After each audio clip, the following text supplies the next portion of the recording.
Hey there fighters! Welcome back to our Street Fighter 6 character selection guide. Today we're diving into the exciting world of matchups, specifically focusing on the best characters to use against a formidable opponent named JP. Join us as we explore the ideal choices to take on JP's relentless playstyle and bring your A-game to come out on top. Let's dive right in and discover the characters who possess the tools and strategies to give JP a run for their money in Street Fighter 6. Without further ado, let me welcome you to the Street Fighterverse.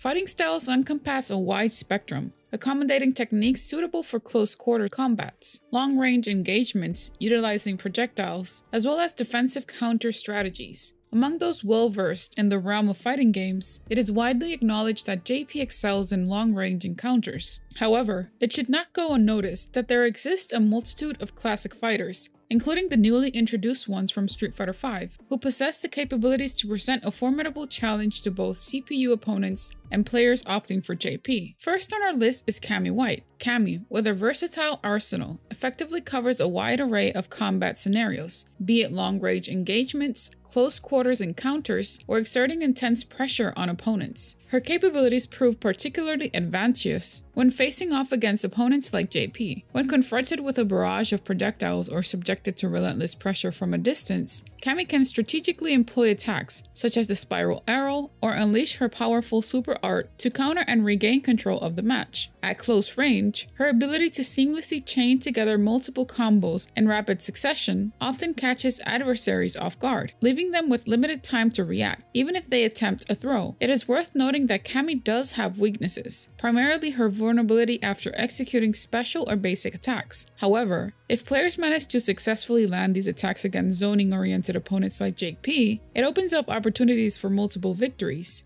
Second in our list is Luke. Luke stands out as an exceptional choice for players familiar with both Street Fighter V and 6, particularly when it comes to close quarters combat. Considering JP's predominant fighting style of maintaining a long-range position and utilizing projectiles to secure victories, the most effective strategy is to close the distance swiftly and exert corner pressure. Luke's repertoire of powerful punches, complemented by a blend of projectiles in his base attacks and super arts, greatly enhances the chances of success in this endeavor. It is crucial for players to remain vigilant, avoiding unteachable command grabs and unexpected long-range attacks initiated while moving forward. By swiftly mounting pressure on JP, players can seize the advantage before JP can recover or regain control of the match from a long-distance vantage point. Next on our list is Ken Masters. Ken embodies a perfect blend of aggression, relentless pressure, and a stylish flair in combat, making him an ideal choice when facing off against JP. His repertoire includes iconic moves like the Hadouken and the devastating Shoryurepa, which grants him a high level of intensity and damage output. Utilizing Ken's arsenal against JP proves to be a strategic decision for most players. Ken's ability to deploy the Hadouken projectile offers a valuable tool in achieving victory in long-range engagements against JP. The projectile serves as means to control space and apply pressure from a distance. However, players should be mindful that maintaining consistent pressure throughout the match is pivotal. A single misstep can swiftly shift the momentum in JP's favor, leaving Ken in a disadvantage. To prevent JP from executing zoning strategies, players must capitalize on Ken's drive gauge, proficiently employ parries, and effectively utilize blocking techniques. By maximizing these essential capabilities, players can effectively thwart JP's attempts to create distance and establish control, ensuring that Ken remains in a favorable position throughout the encounter. Much like Ken, Ryu proves to be a formidable choice for engaging JP in close-range combat. In Street Fighter 6, Ryu's throws play a crucial role, particularly when executing jump-ins. These throws contribute to mounting pressure on JP, leaving them with limited options to respond effectively. Ryu's arsenal extends beyond basic attacks and Hadoukens, showcasing his prowess through the execution of super arts and critical arts. These special moves not only add to the excitement of the gameplay, but also serve as powerful tools to turn the tide of battle, particularly when facing overwhelming zoning attacks. Players will find Ryu's super arts and critical arts to be fascinating, as they can be executed with precision and timing, often delivering impactful results. precisely when needed the most. These techniques serve as a valuable resource for Ryu, helping him overcome the challenges posed by JP's zoning strategies and providing opportunities for success in the face of adversity. Guile emerges as a highly favorable option for encountering JP, primarily due to his defensive-oriented fighting style. His ability to charge up and unleash powerful sonic booms, coupled with expert utilization of drive parries,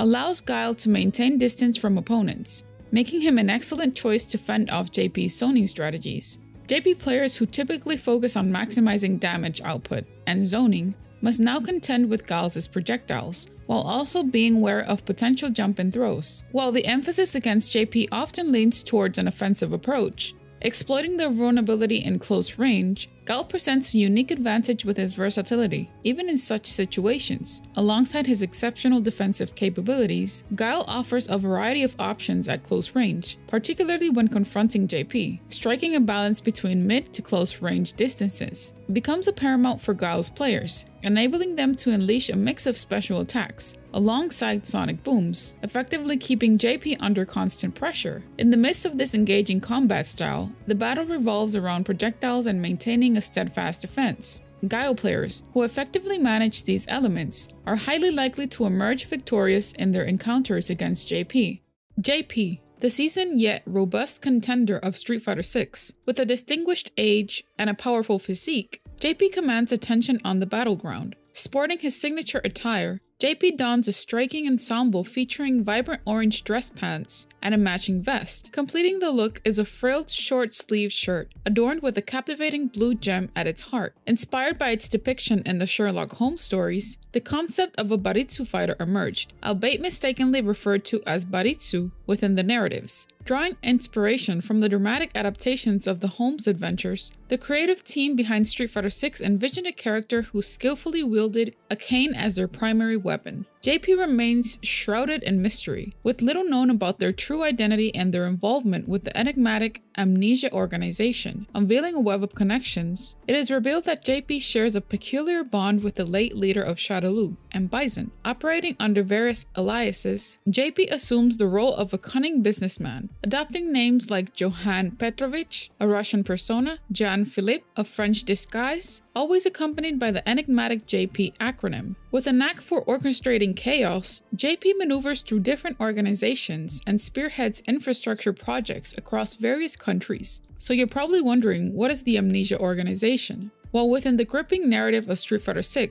an underground organization emerges, known as Amnesia. Led covertly by JP, this group disguises itself as hacktivists, fighting for genuine freedom and equal access to information. However, beneath their facade lies a darker agenda: to dismantle the pillars of capitalist exploitation by targeting influential figures. So what is the story on JP so far? Well, let's start from the first Street Fighter VI comic. In the first chapter of our captivating story, JP encounters Ken and his trusty assistant Kalima amidst the bustling Neyshell martial arts fighting tournament arena. Impressed by JP's exceptional venue, Ken pays him a compliment, acknowledging his remarkable achievement of blending Neyshell's ancient traditions with cutting-edge technology within an innovative IT nation. As they prepare to leave the arena, Kalima reveals some concerns about the tournament. It seems that not everyone in Neyshell shares the same enthusiasm for the event. JP calmly explains that there have been ongoing political demonstrations, with protesters voicing their discontent over government policies. Showing a compassionate side, JP immediately suggests to Kalima that they contact security forces and arrange an alternative route to ensure the safety of everyone involved, avoiding any potential clashes or disruptions caused by the protests. As Chapter 2 unfolds,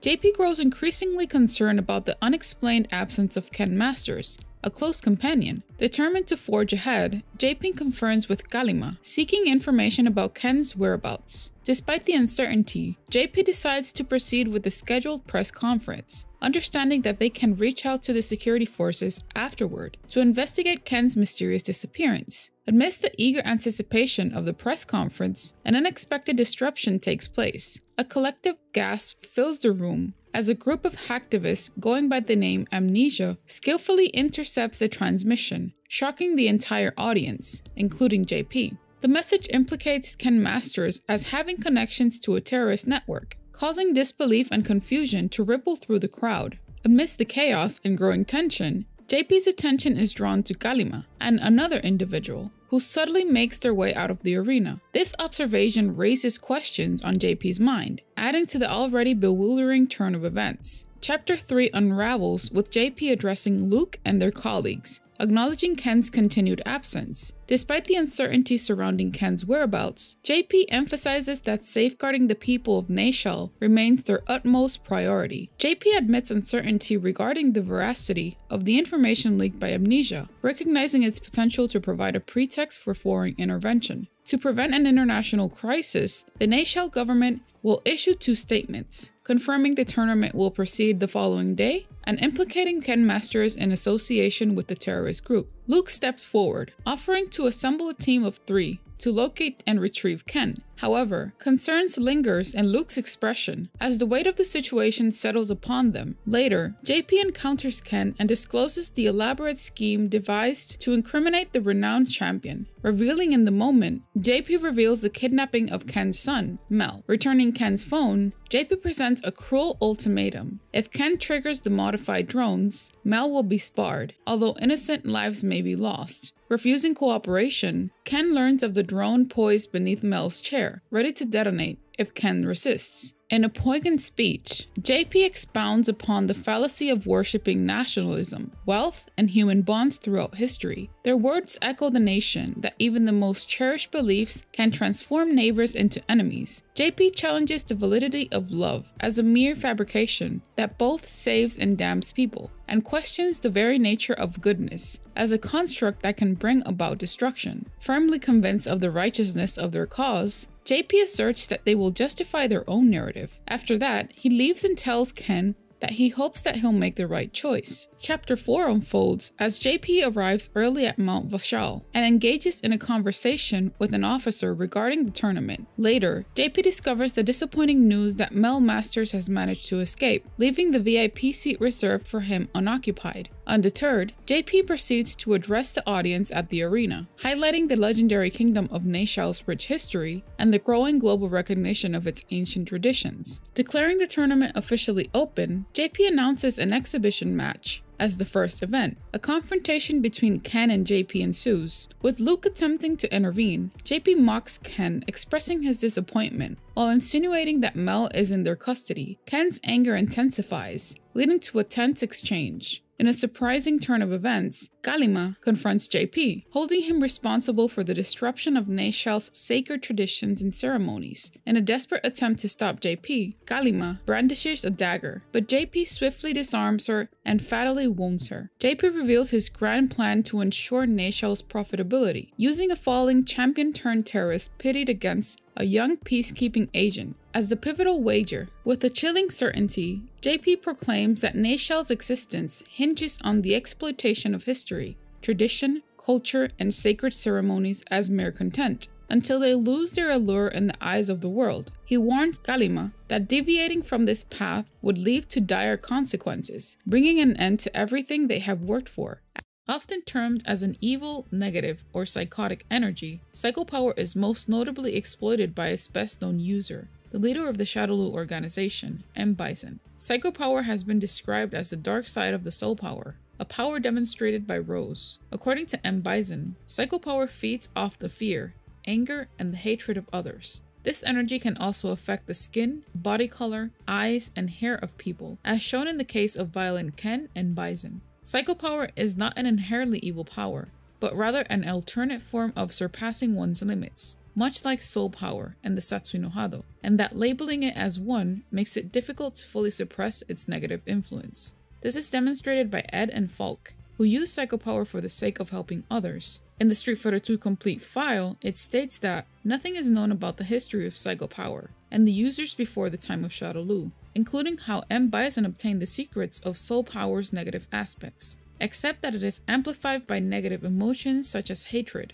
and that to master it, one must purge all good and light within oneself. According to the World Warrior Encyclopedia, it is rumored that in the past, M. Bison's master was the only known person in the world who could manipulate it. It is also said that, before his death at the hands of Bison, he passed the power to only 3 other students, Bison himself being one of them.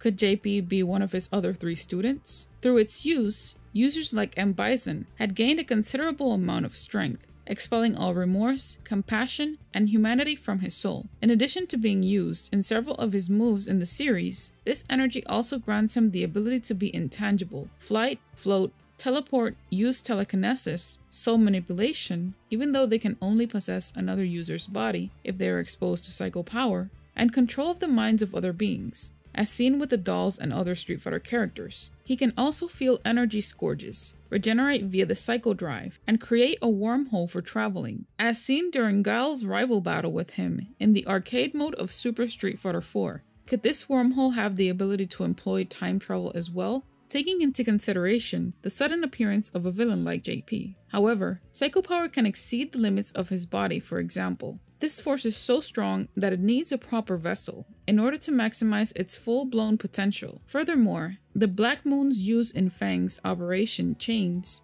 were meant to sow and gather fear and other negative emotions in order to fuel Bison with even more strength. The supply of the Black Moons augmented him. This power can also be weaponized. Since M. Bison is a notorious user, I will explain how he weaponized this power. First, the most notorious of his weapons, the Psycho Drive.